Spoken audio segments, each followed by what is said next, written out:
পাত না মারলে তুমি দরজা খুলবে না। তুমি আর কোনোদিনও আমার থেকে এভাবে বিড়ি চাবা না। আর যদি কোনোদিনও তুমি আমার থেকে এভাবে বিড়ি চাও, তাহলে আমি তোমার নিচের বিড়িটাই কেটে দেব।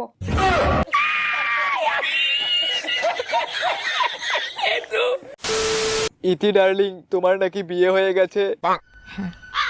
তা কার সাথে বিয়ে হয়েছে? Johnny Sins. জনি সিন্স আমার হাজবেন্ড।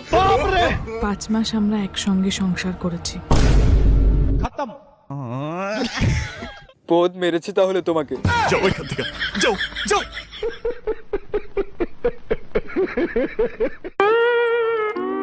এই শালি দাঁড়া দাঁড়া, তুমি আমাকে ছেড়ে ওই চরিত্রহীনকে বিয়ে করতে গেলে কেন? কারণ ও অনেক হ্যান্ডসাম, ওর মাথায় চুল নেই। শালি তোর যে টাকলা পছন্দ